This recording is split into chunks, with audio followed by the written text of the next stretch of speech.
it is me, Abbayabbadoo, and for today's video we are doing yet another Pets at Home pet care guide.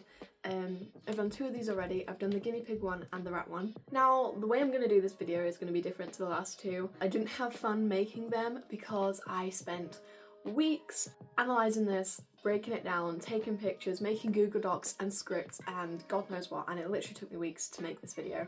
So instead, for the gerbils one, which I do not currently own gerbils, I like to put that out there, however I have owned gerbils in the past, I thought I would just sit and chat about it because I find unscripted videos are more fun to do. So getting straight into it, as always, we have the Introduction to Gerbils page, and I briefly read this myself, but I think I might just read it out loud for all of you, the parts that I find important. So there's basically just a little introduction from Pets at Home, and then it says, gerbils can make good family pets, and with the right care and attention, they can become friendly towards people. They're fun to watch, and with patience and care, can be easily handled. I think they can make good family pets, to be fair. They're certainly a good in-between of a rat and a hamster. Hamsters bite really easily, and rats don't, but rats need a lot of special care, and hamsters are often misunderstood for the amount of care that they need. So gerbils are a very happy minimum. If a family were to own the very minimum tank for a gerbil, it's not as big as a hamster. They're very much an interesting animal to watch, but also a see don't touch sort of animal. I think they are much better as a family pet rather than a hamster or any other rodents. But then again, that is the responsibility of the parents to be making sure their children are feeding this animal and looking after them, which is why I think it's very important that when they state family pet, we kind of need to get on the wavelength that parents are probably going to be looking after it if it's a very young child, and those parents should be teaching this child that this is how they should look after an animal, if that makes sense. It says they can become friendly towards people. That is true. I've never really had a gerbil bite me. I've owned 6 gerbils before and not one of them has bitten me, but they're definitely not the most tame animals. Handling wise, they're not easy to handle. They're very skittish until they get old. And if you have children and they're not handling them properly, maybe the parent should take the lead in the beginning. But I would say they're quite difficult to handle, considering they're so small and their tails drop so easily if they're being grabbed or yanked. That's not to say that they aren't tame enough to have human interaction. You can definitely hand feed them food. You can definitely put your hand out and they might sit on it for a bit. But as for picking them up and properly holding them, as people imagine you couldn't handle a rodent, it's probably not going to be that easy. And that also moves on to my next point. It says, with patience and care can be easily handled. It just depends on the gerbil. You can't really train a gerbil to be easily handled, I guess. You can make it easier for them and for you. You'll eventually find the method that works best for you both, but I don't know if I would agree with easily handled. They're just very skittish. They have evolved to withstand desert conditions, therefore they tend to produce little waste by conserving water and nutrition. True, I like that. Probably one of the best things about gerbils is how little they poo and pee, and when they do, it doesn't smell unless it's cleaning day, it's getting up to cleaning day. Sandbaths can really help with keeping all their poop in one spot, and it really does work miracles. You can just get a little sieve and then sieve all the poo out and then be done with it. And pee, you don't even notice it. There might be little scent marks, little spots of it around the cage, but honestly they produce barely any waste, just like this said, so it's true. And they do live for years, with some living longer. I agree with that. Gerbils are very active during the day and love to dig. They are crepuscular, which means they're awake at dawn and dusk. They are not nocturnal and they're not diurnal. Nocturnal means that they sleep during the night, like a hamster, and diurnal means they have kind of the same body clock as us. So they're awake during the day, asleep at night. So if you're looking for an animal that isn't going to wake you up in the middle of the night, I would not recommend gerbils. They are very, very loud. You can combat this with a silent wheel, giving them the right space so they don't scratch on the glass. They chew and they dig, and it is noisy. So we have the classic Home Sweet Home page, as they do with all of these leaflets. It says, gerbils are usually most active during the day, but tend to sleep through what would be the hottest part of the day in the desert. They should be kept in a quiet place where they can rest undisturbed.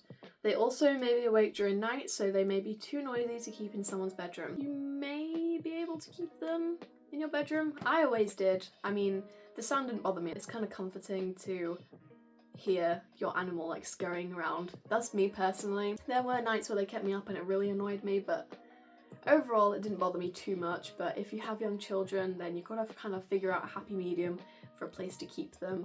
Somewhere where people are in and out enough for them to know, hey, there's people here, those are my owners, I'm not alone, but enough for them to be able to sleep. Happy home. Gerbils originally come from hot, dry deserts where they'll burrow tunnels in the ground. To keep them comfy, you'll need a gerbilarium. Ideally, this should be made of glass with a solid floor and a wire top for ventilation. This is really good that they're not just saying, grab a Pets at Home cage, and trying to like hype themselves up and advertise themselves, which I completely get. You're a business, you gotta advertise yourself some way or another. I'm really glad though that they're kind of drilling the idea in that they should live in tanks. For your pets to burrow, you'll need an area at least 20 centimeters deep when filled with suitable material, plus around 20 centimeters clear above ground so your gerbils can stand up straight. This is true, again. I would maybe recommend 30 centimeters though, just like a little bit more, because they make very extravagant tunnels and chambers and they're everywhere. But I don't think there's any— why is my camera doing that? I don't think there's anything wrong with saying 20 centimeters. It's not like you're abusing them if you don't give them 30, but I would preferably recommend 30 centimeters. 20 centimeters clear above ground. That can work, yeah, don't see anything wrong in that. Some people will make a split cage, so really deep bedding all the way to the lid, and then split, and then just enough space for them to slide through so they have a like no bedding area, so they don't bury their stuff, and also so that they can, you know, breathe, get out of their chambers for a bit. People also make wire mesh toppers, so they'll have the tank and then a wire topper so they can still stand up. So I think that's a good idea, nothing wrong with that, I like that. Pets at Home is really improving in their knowledge, I've noticed recently. Gerbils like company and in the wild live in burrows in large family groups. Don't have a gerbil by itself as it may become unhappy and ill. Keep them in pairs or groups of the same sex who have grown up together. Yes, this is a very smart idea to emphasise the fact they need to be litter mates, because gerbils' clan dynamics are complicated at best. I wish they would recommend only owning 2 to 3. I'm glad they're talking about this because I've seen too many gerbils just living alone. Check on them every day to make sure they're all getting on and provide lots of space and hidey holes they can escape to and cool their temperatures. Be careful of introducing newcomers as they often get bullied, especially when they're over 10 weeks old. Some adult gerbils even find being next to each other in separate gerbilariums stressful.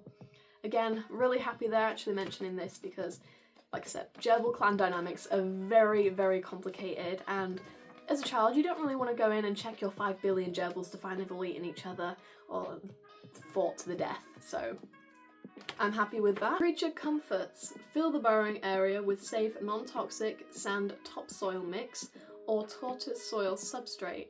Other suitable materials include a mix of rough-grained wood chips and hay, but not sawdust. Don't use garden soil either, as it could be contaminated with bacteria or parasites.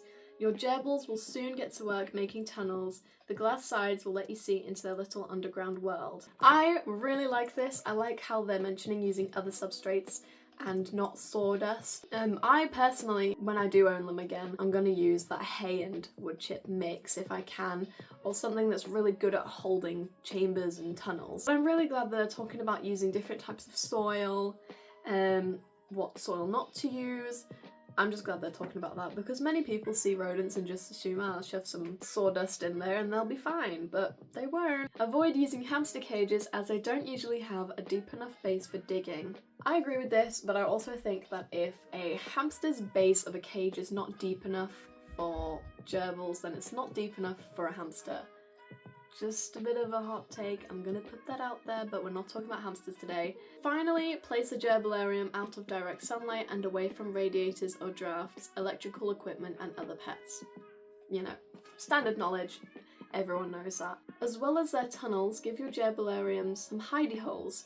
These small enclosed spaces are what gerbils can sleep safely and escape to if feeling afraid. Include multiple entrances so gerbils can't trap each other inside or prevent them from entering. I have nothing bad to say about this so far, this is going very well. Oh, and I love this bit, I remember reading this the other day. Do not use cotton wool bedding or synthetic fibres which may get caught around limbs or cause blockages if eaten. I don't know if they say this in the hamster one, I don't own a hamster so I haven't got on that one yet. Maybe I should. People seem to like my hamster videos at the moment. I'm just so happy they mentioned this, but it also kind of makes me sad that they're talking about this but still selling it. It's kind of, I said this in one of the other Pets at Home leaflet videos, they contradict themselves quite a bit. They'll say not to do something, like not to use a certain product, and then sell that product. Maybe they're on their way to stop manufacturing it. I guess that's a very long, lengthy process to completely eradicate that product in all Pets at Home stores across the UK, but I am very glad they're mentioning this, because even just the mention of it, even if you're not getting rid of it in stores, at least people know, and there's not really an excuse for them to still go out and buy it if they know it's wrong. And I like how they said gnawing toys, their teeth grow, a wheel if there's space. Wheels aren't really necessary unless you have females that need to like run off steam in separate places. I like how they said it's solid rather than like a wired one. And I like how they explained that they can trap their tails and their feet. Another classic Pets at Home page, if it can fit in frame, Munch Crunch. Okay, wait. We're unfolding everything. Get nibbling. Feed your gerbils every day with suitable gerbil-specific food. Our gerbils all eat Pets at Home gerbil food. If you carry on feeding them this, they're less likely to have an upset tummy. Not going to say much about that. I've never personally used the Pets at Home gerbil food. If anyone has, tell me anything about it. I know nothing, so I'm not going to judge yet.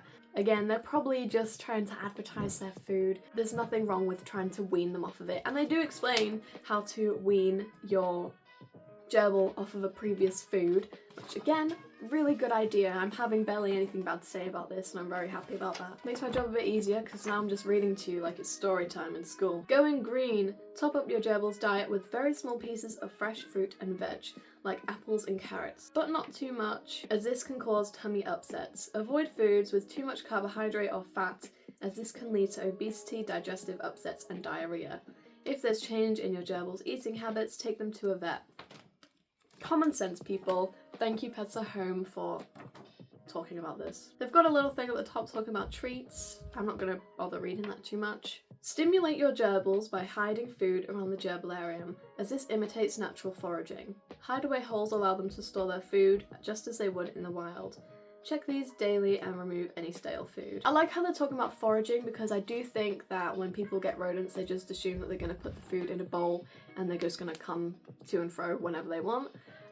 Scatter feeding is a much better way to enrich your gerbils' lives, especially when your cage is just the minimum. Nothing wrong with having just the minimum, but you can go above and beyond and enrich their lives even more by scatter feeding, foraging toys. They sell so many, like plastic boxes you can hang from the top lid of their cage, and then they kind of push the lid open and get all the food out. And reminding people to remove stale food. Great idea. Not many people think of that. They don't have cheek pouches like hamsters, so they do just carry it to their nest and hide it there. Fresh water is a must for all animals and changed once daily and needs to be in a suitable bottle. You can use bowls and bottles. I would use both because you should give them the options. Making friends. Although it's hard, hold back your excitement and give your gerbils plenty of time and space to know both you and their home. Moving in is a stressful time for everyone, small animals included. Bringing your gerbils home, try giving them probiotic supplement to settle their tummies. I don't know. They said this in a rat one as well. I've never been told this before. I've never done it before. I don't think it's necessary, and I honestly don't know that much about it. They will most likely not eat for a while when you bring them home. They will probably eat during the night when it's quiet and no one's around, because they're stressed, and this is why you should leave them alone, which I agree with that. Leave them alone. Handle with care. Gerbils aren't naturally fond of being handled. Thank you. They do not like being handled, they just tolerate it, and then eventually they start associating you with something good. Say if you put your hand in and you have a treat on your hand, and then as they're on there you carry them out. Eventually they're going to think, oh, they're carrying me around and they pick me up, but at least I get a nice little treat for it. It's better to have handling time, more of like treat time to them. And it's also handy when you need to get a skittish one out the cage, maybe for the vet checkup or something, and you can trick them into going into your hand because they just associate with something good. Start by speaking softly so they get to know your voice. Carefully introduce your hand into the gerbilarium with a tasty treat on it.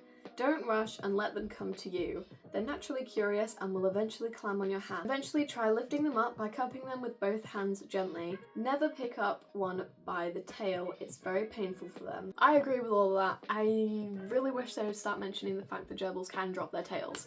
That is a very important thing to know. It's rare, you know, you really have to manhandle a gerbil for them to drop it, or they have to be very nervous to drop it.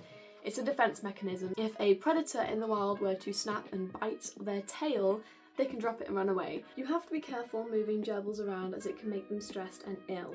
So move them together with their friends, ideally in their gerbilarium. But if this isn't possible, use a secure, tough plastic carrier. Remember to pop some familiar bedding in their carrier and in their new home. I agree with this. There was only one time that I was transporting the gerbils from house to house as we moved away, and they were in the car for about 4 hours in their cage.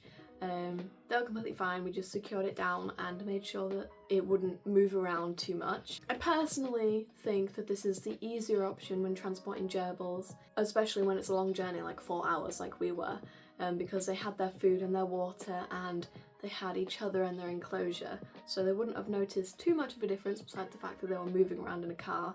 While being in a carrier, it's like a small confined space.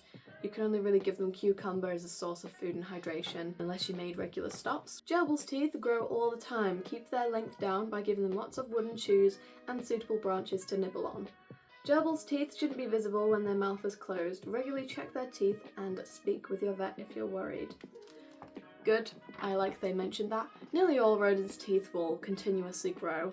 Gerbils' teeth should be a yellowy orange colour. If they are white, that is a sign of health issues. It's not going to be easy to check your own gerbil's teeth unless you have, I don't know, some sort of barred topper in their enclosure, and maybe you can get them to climb up the bars of the cage with a treat, and as they lift their head up you could see their teeth if they were colliding with their lip or anything like that. Clean your gerbilarium every couple of weeks and deep clean every couple of months.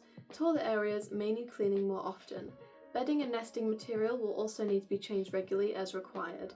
Cleaning can be stressful for gerbils as they rely on scent to communicate. Put a small amount of used but unsoiled bedding back with the fresh. This is really good to mention because if you are the average person owning gerbils, then you might assume that you just deep clean every week. You think, oh my god, it smells so bad in here, quick, deep clean every week. It might be smelling bad because they're over scent marking because you're cleaning too much. They could be stressed from being in a new home and they're trying to over scent mark. They could be ill and peeing and pooing too much. There's lots of little different factors that you need to look into if you think your gerbils smell unusually bad. But a big tank, a big cage enclosure and a sand bath will reduce the smell significantly. Gerbils like to keep their coats clean and healthy with regular grooming. Pop some small animal bathing sand in a shallow dish each day to help them do this. Just start saying sand baths are a really great idea to keep their coats clean and to keep the cage fresh, and this is mandatory when you own gerbils. They need a sand bath. Some people will keep that low bedding side as just the sand area, so you don't need to have a separate bowl to put it in. Usually people use like fish bowls or like round vases, but whichever thing you're putting your sand in, just make sure they have access to a sand bath and make sure that it is sand, not dust. Just anything that is sandy and not dusty. Healthy gerbils are happy, curious and playful souls with soft, shiny fur, bright eyes and a clean nose. The right diet, a clean gerbilarium and regular checkups at the vets will keep them in good condition, but do check them yourself for teary eyes, a runny nose, ruffled fur, a loss of appetite and sluggishness. If you spot sores around their nose or mouth, this may be caused by rough bedding, so swap for something softer. Gerbils also produce porphyrin, which is a red substance which is basically their snot. In all rodents, they are prone to respiratory infections. Some are preventable and some are just prone to get them. So for gerbils, I'd say they're on the edge of preventable and inevitable. So make sure you're using the right bedding, make sure you're doing health checks. And then there's a section about health and hygiene, washing your hands before you handle them, and before you eat, and afterwards when you've handled them, blah blah. I think we all know that. Here they have the 5 welfare needs, which I'm not going to go over, they're easily Googleable. However, we are going to talk about the Happy Gerbil checklist. So it starts with a large gerbilarium. yes, you need somewhere for them to live. Shelters, suitable bedding, cardboard, paper or hay for nesting material, pets at home muesling, suitable fruit and vegetables, food bowl, water bottle or bowl, bottle brush. I really like how they mention this because I would have never thought of that. I still forget about that. Tubes and wooden toys, solid based running wheel. I like how they specified the solid base. Gnawing blocks or sticks, small animal bathing sand and dish. I like how they mentioned the dish because imagine buying the sand and then forgetting you don't have anything to put it in. Stones for burrows and nails. What? Stones for burrows? Okay, maybe to help the structure of it, I guess. I think they might have mentioned that and I think I might have skimmed over it by accident. Pet safe disinfectant, gerbil treats, a book on gerbils. Again, like I said last time, I think once you have brought this and you've read this, you're gonna be out researching anyway. I hope so. I hope this wouldn't be your only source of information. It's nice to have info from like actual people with real experiences of these pets. And this isn't to say Pets at Home hasn't got experience with gerbils, because of course they do. And of course there's people working there and probably writing this that have owned gerbils before. There's no point in getting a book because the internet is right there. Especially when you're a young child, most kids aren't gonna want to read. I don't even think most kids can read nowadays. Time for your new friend and a local vet to register with. Good, I'm glad they mentioned this. They keep mentioning vet care and I'm really glad about that because people forget that small animals like gerbils also need vet care. It's not just dogs and cats, or maybe guinea pigs and rabbits. When it comes to really small animals like this, they get overlooked and people just assume they don't need the vets, they're just gonna pass away peacefully. A vet appointment is more expensive than buying them. I'll just buy another. If you're not willing to pay the vet, I don't know why I'm waving this around. If you're not willing to pay the expenses of the vet, or you can't pay the expenses of the vet, or you don't have a savings account for that, or you don't have an emergency savings account for your pet, do not get the pet. And before I finish this video, I'm just going to go over this because I completely forgot about it. Totally didn't. Are gerbils the right pet for you? They can be difficult for young children to handle, so I don't really know why they said they're a family pet. Gerbils need a large gerbilarium and need to be kept away from other pets in a quiet and comfortable space indoors. Think, do you have a suitable space to locate your gerbil's home? I like that. I like how we're reminding people that just because they're small doesn't mean their enclosure is small. Can I afford gerbils? Although they're small pets, the cost of gerbils can soon add up. Think about whether you can afford specialist gerbilariums, food, bedding, toys, holiday care. I like that, no one thinks about holiday care. And vet's fees. Remember that you'll need to consider the cost of 2 or more gerbils. I like that, Pets at Home, I like it a lot. Do I have the time? Don't forget to spend vital time with your gerbils every day, as it's important to look after their welfare. Clearly, I don't think anyone buys a pet with the intention of not handling it or looking after it. Can I commit to looking after gerbils? The average gerbil lives around 4 years, but it could be longer. You're very lucky if they live longer. It's possible, but you're gonna be lucky. If you're getting a gerbil for older teenagers, have you thought about what will happen when they leave home? Also, think about any big changes coming up. How often do you go away, and who'll take care of the gerbils if you do? It's important to interact with your pets every day. Gerbils can be wonderful pets, but they need wonderful owners too, and I like that end bit. Not only, and I will always stand by this, not only does the animal have to be right for you, you have to be right for the pet. Say it with me, people, I say it in nearly every video. And that is it. That is the Pets at Home. Why is it inside out? That is the Pets at Home gerbil. I am thoroughly pleased with this. In the rat one and the guinea pig one, I did nitpick it a lot. I rewatched those videos. Either way, I am very happy with this. I think it's a lot better than other leaflets in the past. I think that they're definitely improving their care slowly, and I'm very glad about this. And it's just nice to see small animals getting proper recognition and care.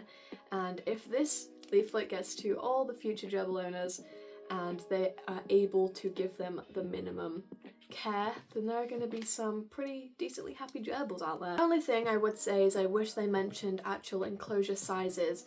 You know, you need a 40 to 55 gallon tank depending on how many gerbils you have. So 2 40 gallons, 3 55 gallon tank. I know they're not going to mention that though, because there is always that controversy about other enclosures, and they probably don't stock tanks that big, and I think they're trying to avoid that conversation. But if we're going by this and what they're talking about, then I'm hoping that in their little manufacturing factories, somewhere they are making enclosures better. Walking around Pets at Home the other week, I noticed that the cages are much bigger for hamsters. Still not the best, still not beating, you know, the ones on the higher end of the market, but they are better than before, which is really nice. So with all that being said, if you want to see more from me, come back next Sunday at 5 PM so you never miss another video. And until then, bye bye!